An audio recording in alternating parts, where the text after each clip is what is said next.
அடுத்தப்புறமா என்னன்னு பார்க்கலாம். இப்ப பார்த்தீங்கன்னா, விருந்து எல்லாருமே வந்து சாப்பிட்டுட்டு இருக்காங்க. சக்திவேல் பார்த்தீங்கன்னா, அவரால எவ்ளோ முடியுதோ அந்த அளவுக்கு பிரச்சனைய உண்டு பண்ற மாரி வந்து குட்டி காட்டுற மாரி பேசிட்டு இருக்காங்க. அதுக்கு மாறா பார்த்தீங்கன்னா, வீட்ல வந்து எல்லாரும் வந்து பதிலடி குடுத்துட்டு இருக்காங்க. பாண்டியனும் பார்த்தீங்கன்னா, ரொம்ப அழகா வந்து பேசிட்டு இருக்காரு. என்னதான் சக்திவேல் பேசினாலும் அதுக்கு எதிர்மறையா வந்து பாண்டியும் அழகா வந்து பேசிட்டு இருக்காரு.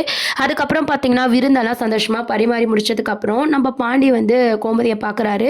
"அண்ணனுக்கு நானா சந்தோஷத்த பாரேன்" அப்படின்ற மாரி வந்து தன் பொண்டாட்டிய வந்து ரசிக்கிறாரு பாண்டி.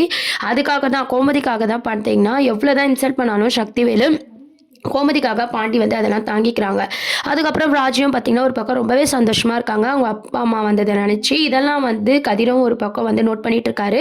அதனால பார்த்தீங்கன்னா, மாமனார் கிட்ட பேசணும், பேசாத மாரியும் வந்து நடந்துக்கிறாரு. ஆனாலும் அவரும் பார்த்தீங்கன்னா, ரொம்ப ரூடா "டிராவல்ஸ்லாம் எப்படிப்பா போது?" அப்படின்ற மாரி கேட்டுட்டு இருக்கும்போது பார்த்தீங்கன்னா, இவரும் "நல்லா போது" அப்படின்ற மாரி சொல்லிட்டு இருக்காங்க. இவங்க 2 பேரும் பேசுறத பார்த்து ராஜி ரொம்பவே சந்தோஷப்படுறாங்க.